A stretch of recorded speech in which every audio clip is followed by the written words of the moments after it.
ایک ریاست کے بادشاہ نے یہ اعلان کروا دیا کہ کل صبح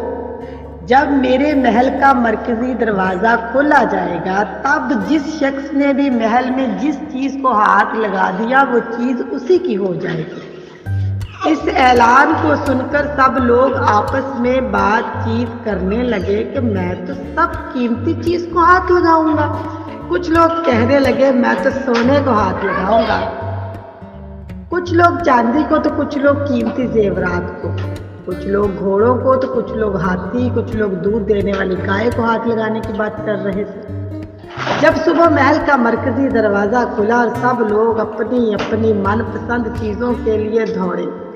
سب کو اس بات کی جلدی تھی کہ پہلے میں اپنی من پسند چیزوں کو ہاتھ لگا دوں تاکہ وہ چیز ہمیشہ کے لیے میری ہو جائے۔ بادشاہ اپنی جگہ پر بیٹھا سب کو دیکھ رہا تھا اور اپنے آس پاس ہو رہی بھاگ دوڑ کو دیکھ کر مسکرا رہا تھا۔ اس وقت اس بھیڑ میں سے ایک شخص بادشاہ کی طرف بڑھنے لگا اور آہستہ آہستہ چلتا ہوا بادشاہ کے پاس پہنچ کر اس نے بادشاہ کو چھو لیا۔ بادشاہ کو ہاتھ لگاتے ہی بادشاہ اس کا ہو گیا اور بادشاہ کی ہر چیز بھی اس کی ہو گئی۔ جس طرح بادشاہ نے ان لوگوں کو موقع دیا کہ ان لوگوں نے غلطیاں کی، ٹھیک اسی طرح ساری دنیا کا مالک بھی ہم سب کو ہر روز موقع دیتا ہے، لیکن افسوس ہم عقل کے اندھے لوگ بھی ہر روز غلطیاں کرتے ہیں۔ ہم اللہ کو حاصل کرنے کی بجائے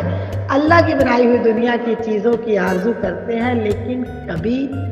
بھی ہم لوگ اس بات پر غور نہیں کرتے کہ دنیا نہ دنیا کے بنانے والے مالک کو پا لیا۔ اگر مالک ہمارا ہو گیا تو اس کی بنائی ہوئی ہر چیز بھی ہماری ہو